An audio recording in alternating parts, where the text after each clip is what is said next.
Something that I see on the bank all the time is pole rollers and getting them right, because whenever I've done any coaching days, it's just almost like one of the fundamentals of fishing that I think a lot of us missed out on. So you may have seen me do something like this before, but I don't think you can ever see it enough, because it's really, really important.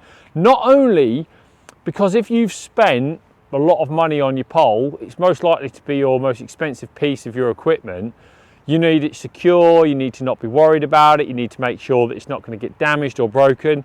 But more to the point, when people are fishing with a pole, often they find it a little bit awkward, a little bit difficult. You know, they might pick the feeder rod up or pick something, or fish short a pole because they want to try and make their life easier. But for me, the pole roller and how I set it up and how I go about being nice and comfortable is what makes pole fishing so easy. So I'm just going to give you an example. I'm going to sit down on my box for a minute.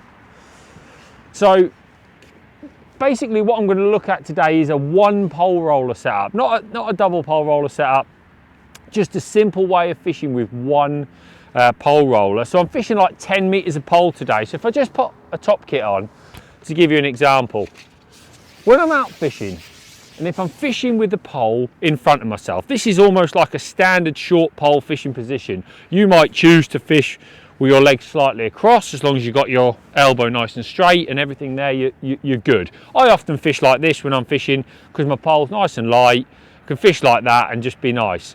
If I'm fishing in front of myself, when I strike and hook into a fish, the elastic's going to come out of the pole, and I need to keep that nice and tight. So what I'll do is I'll strike and guide the pole over to the left, because I'm right-handed, and that'll be keeping all the elastic nice and tight, and then I can start to push the pole back. Now, a lot of people, one of the first mistakes they make is they're trying to put their pole roller directly behind them, so they strike into a fish and they're almost like trying to shuffle the pole back here.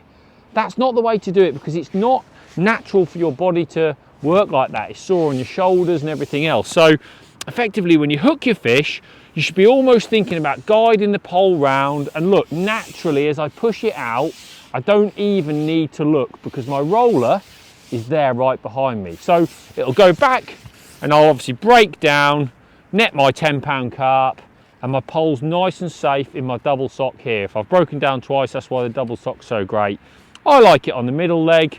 Some people like it on the front leg, some people even like it on the back leg. That's no problem, wherever you like it. For me, it's just there because it's easy for me to grab it and I'm back in. You can see that whole motion is nice and easy. So obviously that is the setup on the box. Now, where do you put that pole roller? This is one of the most important aspects. What you need to make sure is, as that roller comes off the roller, that there's no excess weight behind the pole. So as I take it off the roller, I want this pole to be balanced. I don't want it to be tipping down like that. I want it to be tipping forward, which if I put my top kit on, you'll see that that's what I've done today. So as I ship out like this, as it comes off the roller, look, it's almost neutrally balanced. It's not tipping one way or another. If anything, it's tipping slightly forward, look. That's how you want it as it comes off the roller. You don't want that whoop, you know, that dip back. So a good sort of rule of thumb is 2 sections, okay? You don't really want any more than 2 sections. So if you look behind me there, from the roller position, here is the 2 sections to the middle of the box. That's a really great rule of thumb for pole roller position. I mean, I've often said before, 2 big strides back and then put my roller down, same sort of thing. So you're looking for those 2 pole sections behind you. Also, you need to make sure, like I've said, it's not exactly directly behind you. So effectively, what you want to do is take your 2 big strides back and then 1 stride to the left if you're right-handed, and put your pole roller down. That is the ideal position for shipping your pole back when you're fishing with like 10 meters of pole like I am today. Now, if you're fishing with a little bit of a longer length of pole, say 11 meters, you could probably push this pole roller back a little bit and still use 1 roller. Once you get past 11 meters, for me, you need 2 pole rollers. You need your second pole roller there, so you can have your first pole roller in this position and your second one picking up the rest of the weight of the pole. But I'm just trying to focus on the sort of single roller setup today. Now, as you can see here at Aston, great fishery, brilliant access, everything that I want. But of course, the banks are going to be a little bit up and down. Sometimes it's slightly lower behind you, sometimes it's slightly higher behind you, and getting that pole position right is really important. So fortunately on this Absolute pole roller, the legs open up nice and wide. So this is the widest legs position. I mean, you can see I'm completely leaning on this roller. It's absolutely rock solid. So it's nice and stable. The legs are double extending, so if this bank was flatter, I would look to pick this roller up to about not far off this height. I'm a big believer that your pole roller should be definitely above where you are. I would say you're aiming for, if I stand here just to give you a guide, you're aiming for the pole roller to be sort of waist height at least, all right? You don't want the pole roller to be the same level as your box, because you're bending down low, your pole's off the water. You need that roller up in the air. Obviously here the bank is slightly raised, so I can do that easy.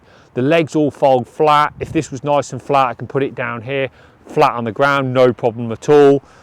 And I can extend it, so obviously the triple extenders give me the option. Now, if the bank was low, I can adjust the legs on the roller, bring them in one, and you can see that's quite a upright position.